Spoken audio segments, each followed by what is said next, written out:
السلام علیکم۔ میرا نام ماہرہ ہے اور میں اپنے ماں باپ کی اکلوتی بیٹی ہوں۔ ماں کا انتقال تو تبھی ہو گیا تھا جب میں بہت چھوٹی تھی۔ بابا نے میرا بہت خیال رکھا، میری وجہ سے ہی دوسری شادی کا بھی نہیں سوچا۔ ٹیکسٹائل کمپنی کے مالک تھے، خوبصورت تھے، جوان تھے، لیکن دوسری شادی نہیں کی۔ اتنا خیال رکھنے کے باوجود میرا بچپن بہت خاموش اور اداس گزرا۔ کوئی پابندی نہیں تھی، پھر بھی میری بہت زیادہ لڑکیوں سے دوستی نہیں تھی۔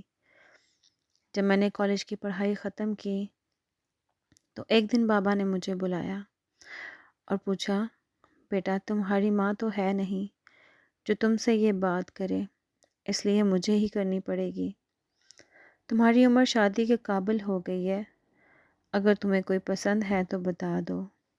میری زندگی میں ایسا کوئی نہیں تھا، اس لیے بابا نے میری شادی اپنے آفس میں کام کرنے والے ایک لڑکے خالد سے کر دی، جو کہ بقول ان کے بہت محنتی اور عزت کرنے والا ہے۔ شادی کے بارے میں میرے دل میں بہت سارے ارمان تھے، لیکن شادی کے بعد مجھے محسوس ہوا کہ میرے شوہر کا رویہ میرے ساتھ بہت سرد تھا۔ میں نے سوچا ہم ایک دوسرے کو ٹھیک سے نہیں جانتے اور شاید وقت کے ساتھ ساتھ سب ٹھیک ہو جائے گا، لیکن ایسا کچھ نہ ہوا۔ کچھ عرصہ بعد میرے بابا کا انتقال ہو گیا۔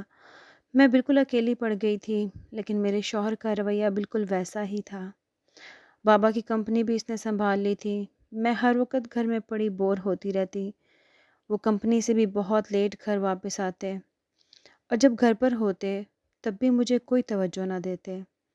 ایک دن میں شاپنگ کے لیے گئی تو انکل مجید مجھے مال میں ملے۔ وہ بابا کے بہت اچھے دوست اور ان کی کمپنی کے مینیجر بھی تھے۔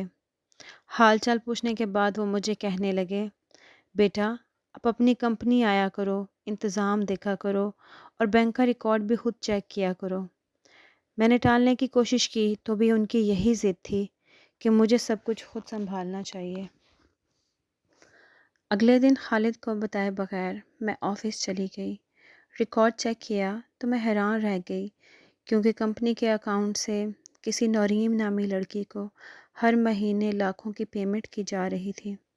میں نے اپنے شوہر سے پوچھا تو اس نے بتایا کہ وہ لڑکی اس کے چچا کی نرس ہے، جو کہ بہت بیمار ہیں اور ایک ہسپتال میں ایڈمٹ ہیں، اور یہ پیسے وہ ان کے علاج کے لیے دے رہے ہیں۔ میں نے اصرار کیا کہ وہ مجھے چچا سے ملوائیں۔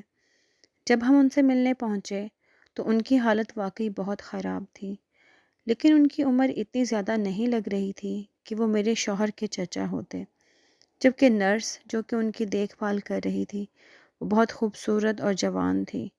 اس کو دیکھ کے میرے شوہر کے چہرے پہ عجیب سی چمک آ گئی۔ وہ نرس بھی میرے شوہر کے ساتھ بہت بے تکلف لگ رہی تھی۔ مجھے بہت عجیب سا محسوس ہو رہا تھا۔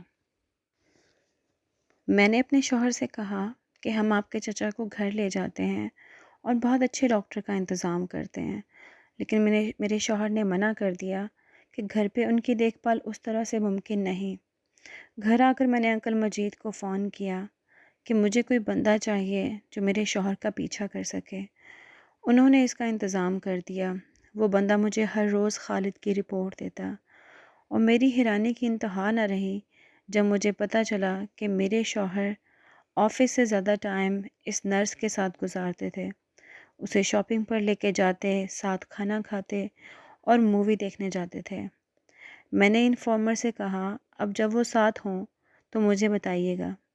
2 دن بعد ہی انفارمر کا فون آ گیا کہ میرے شوہر اس نرس کے گھر پر ہی موجود ہیں۔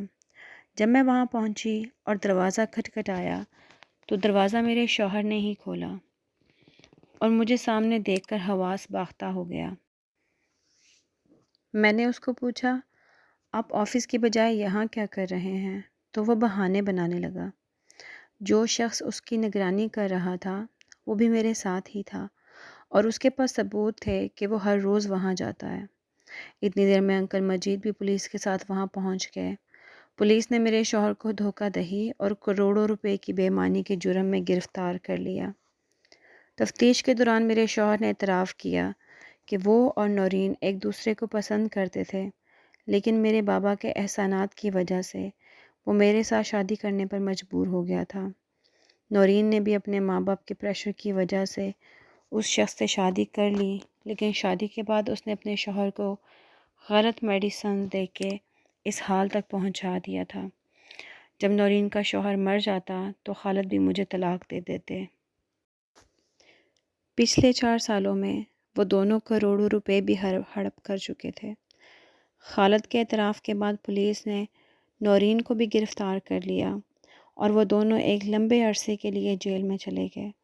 میں نے مجید انکل کی مدد سے کمپنی کو سنبھال لیا اور آج ایک سکسیسفل بزنس وومن ہوں۔